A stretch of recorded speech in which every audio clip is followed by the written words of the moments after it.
बिस्मिल्लाहिर्रहमानिर्रहीम। अस्सलाम वालेकुम स्टूडेंट्स, उम्मीद है आप खैरियत से होंगे। आज हम सीसीएन का जो यूनिट 3 है हीमोडायनामिक मॉनिटरिंग, उसका लास्ट पार्ट जो है ना वो हम डिस्कस करते हैं। शॉर्ट वीडियो हो गई इसमें हम डिस्कस करेंगे कि कैथेटर डिस्प्लेसमेंट, फिर इसी से जो डिराइव्ड पैरामीटर्स होते हैं वो हम डिस्कस करेंगे, और फिर जो नर्सिंग इंटरवेंशन हीमोडायनामिक मॉनिटरिंग के लिए चाहिए होते हैं तो वो शॉर्ट से जो है ना वो हम डिस्कस करेंगे। ओके, सबसे पहले कैथेटर डिस्प्लेसमेंट क्या है। जैसे कि नेम से जाहिर है, जब कैथेटर जो है ना वो डिस्प्लेस हो जाए, मीन डिसलॉज हो जाए, या अपना जो इंटेंडेड पोजीशन है, जिस पोजीशन को हमने इंटेंड की है कि ये पोजीशन इसके लिए जो है ना वो करेक्ट पोजीशन है, तो वो इंटेंडेड पोजीशन से जब वो मूव अप हो जाए, जब वो डिसलॉज हो जाए, तो उसको हम कहते हैं कैथेटर डिस्प्लेसमेंट। फॉर एग्जांपल, आपने कहा कि मैं पल्मोनरी आर्टरी में जो है ना वो कैथेटर इन प्लेस या प्लेस करना चाहता हूँ, तो वो आपका जो पल्मोनरी आर्टरी इंटेंडेड पोजीशन है, अब उससे वो डिस्प्लेस हो जाए तो उसको हम कहते हैं catheter displacement. If the central venous catheter moves into the chambers of the heart, then cardiac arrhythmias may noted. अगर ये सेंट्रल वेनस कैथेटर जो है डिस्प्लेस हो गया और वो चेंबर ऑफ द हार्ट में चला गया, तो उसको हम क्या कहते हैं। ये आप पहले समझिए कि कैथेटर डिस्प्लेसमेंट की टू मेन टाइप्स होते हैं। एक को हम कहते हैं पार्शियल डिस्प्लेसमेंट, दूसरे को हम कहते हैं कंप्लीट डिस्प्लेसमेंट। पार्शियल डिस्प्लेसमेंट ये होता है कि कैथेटर डिस्प्लेस हो गया, लेकिन जो वेन था, जो इंटेंडेड वेन था, उसी वेन में है, लेकिन उस वेन में थोड़ा इधर उधर हो गया, तो उसको हम slightly but with in the intended when displace हो गया, लेकिन इंटेंडेड वेन में अब भी है। कंप्लीट डिस्प्लेसमेंट इसको कहते हैं dislodges entirely from the vein and in a nearly tissue और हार्ट चेंबर।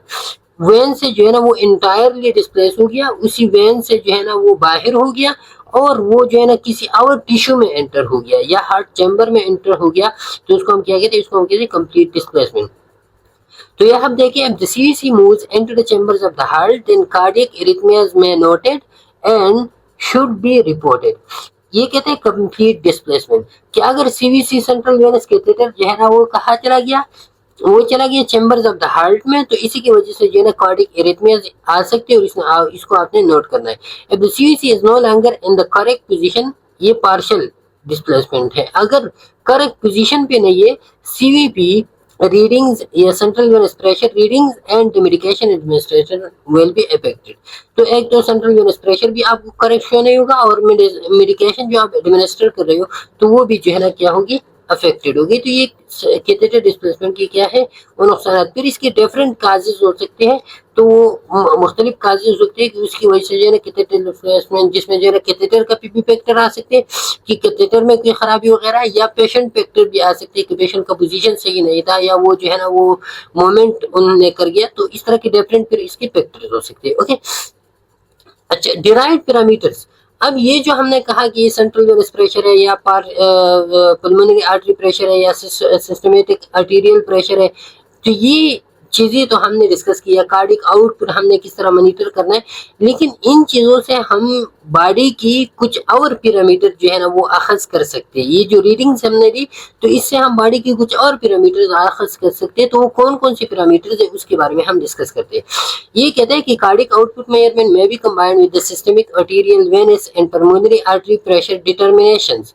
ये तो हमने डिटरमिन की कि कौन कौन सी टेक्निक्स है जिसके थ्रू हम ये कर सकते हैं। अब ये determination to calculate a number of variables useful in assessing an overall haemodynamic status of the patient. अब इसी से जो है ना हम कुछ और वेरिएबल जो है ना वो अखज कर सकते हैं, जो हेमोडायनामिक स्टेटस को मालूम करने के लिए बहुत ज्यादा लाजमी होते हैं। और उसमें कौन कौन सी, जैसा कि कार्डिक इंडेक्स है।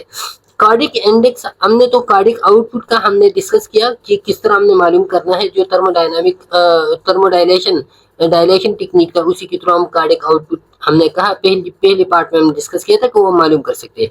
Cardiac output body surface area भी हमें मालूम है, तो इन कार्डिक आउटपुट को इस पे डिवाइड करके आपको कार्डिक इंडेक्स, ओवरऑल बॉडी भी जो आउटपुट चल रहा है, जो ब्लड वॉल्यूम होता है, तो वो आपको इसी से कार्डिक इंडेक्स से मालूम कर सकते हो। Systemic vascular resistance, overall body में जो ऐसे रेजिस्टेंस है वो क्या है, तो मीन आर्टेरियल प्रेशर को आप माइनस करके resistance from the central venous pressure or right atrial pressure, RT mean right atrial pressure, इससे जब आप ये माइनस करो तो और कार्डिक आउटपुट पे डिवाइड करो और फिर 80 से मल्टीप्लाई करो, तो आपके पास टोटल बॉडी का जो रेजिस्टेंस होता है, वस्कुलर रेजिस्टेंस होता है, तो वो आप मालूम कर सकते हो। इसके साथ pulmonary vascular resistance, pulmonary artery pressure minus pulmonary artery wedge pressure, जो वेज प्रेशर आप मालूम करते हो तो आप वो जो है ना पल्मोनरी आर्टरी से माइनस करो। कार्डियोवास्कुलर रेजिस्टेंस भी जो है ना क्या करो, उसको कार्डियोवास्कुलर रेजिस्टेंस आउटपुट पे डिवाइड करो और 80 के साथ मल्टीप्लाई करो, तो आपको ये साथ जो है ना पल्मोनरी वास्कुलर रेजिस्टेंस जो है ना ये आएगा। मिक्स वेनस ऑक्सीजनेशन, जो रिटर्न ब्लड होता है तो उस रिटर्न ब्लड में कितना ऑक्सीजन सेचुरेशन है, तो वो जो है ना आप पिक्स इक्वेशन से मालूम कर सकते हो। और पिक इक्वेशन क्या है, वो है कि mix venous oxygenation is equal to the arterial oxygen saturation minus ये VO2, VO2 mean oxygen uptake या oxygen consumption, N2 divided by 1.3 cross haemoglobin concentration cross cardiac output cross 6। तो ये जब आप करते हो तो इससे आपको मिक्स वेनस ऑक्सीजनेशन जो है ना वो नॉन इन्वेसिवली जो है ना आपको ये मालूम कर सकते हो। ओके, जब ये आपको मालूम हो, ओके, तो ये नॉन इन्वेसिव टेक्निक है पिक्स इक्वेशन, जिसके थ्रू जो है ना आप मिक्स वेनस ऑक्सीजनेशन जो है ना वो मालूम कर सकते हो। जब आपके पास जो है ना ऑक्सीजन कंजम्पशन मालूम हो, कार्डियक आउटपुट आपको मालूम हो, साथ में जो है ना आपको oxygen saturation, arterial oxygen saturation, तो आप उससे जो है ना ये मालूम कर सकते हो। ओके, नॉर्मल वैल्यू अब इनकी क्या है, जैसे कि मेन आर्टीरियल प्रेशर है तो 70 to 90 mmHg है।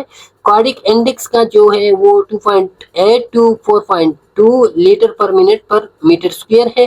कार्डिक आउटपुट जो है ना वो 4 to 8 लीटर पर मिनट है। सेंट्रल वेनस प्रेशर जो है ना 2 to 6 millimetre of Hg, arterial pressure जो है ना 2 to 8 है।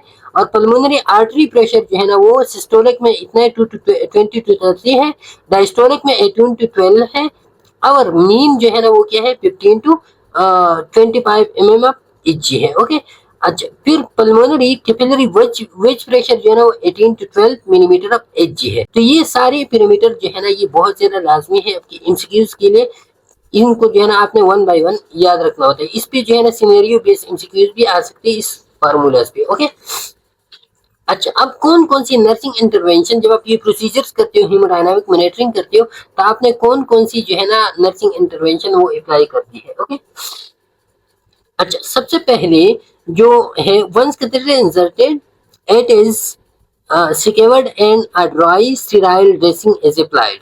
सबसे पहले जब आप कैथेटर को इंसर्ट करते हो ना तो आपने उसको सिक्योर करना है और ड्राई स्टेराइल ड्रेसिंग, जैसे कि जो भी ड्रेसिंग हो तो उसी के थ्रू जो है ना आपने उसको क्या करना है, जो स्टेराइल हो उसी के थ्रू आपने जो है ना उसको बांधना है या टाइट करना है। Catheter placement is compound by chest X-ray. अब कैथेटर सही जगह पे है या नहीं है तो आप चेस्ट एक्सरे करोगे and the site is inspected daily for the signs of infection. Site को जो है ना इन्फेक्शन के लिए डेली क्या करोगे, वो आप चेक करोगे कि इन्फेक्शन तो नहीं है क्या। The dressing and pressure monitoring system or water manometer are changed according to hospital policy. Dressing आप कब मेजर चेंज करते हो, या प्रेशर मॉनिटरिंग सिस्टम आप कब जो है ना वो चेंज करते हो, या वाटर मॉनिमीटर कब चेंज करते हो, ये हॉस्पिटल पॉलिसी के फिर इसके ऊपर डिपेंड करता है। Okay, in general dressing is to be kept dry and air occlusive. आपने जो है जनरली ड्रेसिंग को ड्राई रखना है और एक एयर ऑक्लूसिव बिल्कुल टाइट बांधना है, सील करना है ताकि एयर जो है ना उसमें ना आ जा सके। Okay, dressing changes are performed with the use of sterile techniques. CVP, a central venous pressure catheter, can be used for infusing intravenous fluid, administered intravenous medication, and drawing blood specimens in addition to monitoring pressure. ये हमने पहले भी पढ़ा है कि central venous pressure या central Venus line जो है ना उसके थ्रू आप मेडिकेशन में एंटर डाल सकते हो, आप जो है ना फ्लूइड भी डाल सकते हो, आप ब्लड स्पेसिमेन भी ले सकते हो और साथ में मॉनिटरिंग प्रेशर भी मॉनिटर कर सकते हो। The transducer must be position at the phlebostatic exists to ensure accurate reading. Phlebostatic exist पहली पार्ट में हम डिटेल जिससे डिस्कस किया था कि क्या है, तो आपने ट्रांसड्यूसर को उसके साथ जो है ना जरूर पोजीशन करना है ताकि आप एक्यूरेट रीडिंग ले सको। The nurse who obtained the wedge reading ensure that the catheter has returned to its normal position in the pulmonary artery by violating the pulmonary artery pressure waveform. अब nurse ने क्या करना है, सबसे पहले nurse ने जो है ना वेज प्रेशर या वेज रीडिंग जब वो ले लेती है, वेज रीडिंग के लिए क्या होता है, वेज रीडिंग के लिए आपने जो पल्मोनरी कैथेटर का जो बलून होता है वो बलून इन्फ्लेट करना पड़ता है। जब वो बलून आप इन्फ्लेट करते हो तो आप वेज प्रेशर मालूम करते हो, तो उस वेज प्रेशर के बाद जो है ना नर्स ने ये इंश्योर करना है कि कैथेटर जो है ना वो नॉर्मल पोजीशन पे है या नहीं है। और वो किसी से वो एवेलुएट कर सकते हैं, जो पल्मोनरी आर्टरी प्रेशर वेवफॉर्म है उस वेवफॉर्म के देखेगी। अगर वो वेवफॉर्म नॉर्मल है तो फिर ठीक है, कैथेटर जो है ना वो नॉर्मल प्लेस पे। The pulmonary artery diastolic reading and the ways pressure reflect pressure in the ventricular in diastolic and or particularly important to monitor the in critically ill patient। अब ये याद रखिए, ये जो पल्मोनरी कैपिलरी वेज प्रेशर है या veg pressure या diastolic reading, ये जो है ना ये वेज प्रेशर हमें डिटरमिन करता है लेफ्ट वेंट्रिकल इन डायस्टोलिक प्रेशर। ये बात अब याद रखिए कि जो पल्मोनरी कैपिलरी वेज प्रेशर है ये क्या होता है, ये हम पल्मोनरी आर्टरी में क्या करते हैं, प्रेशर मालूम करते हैं।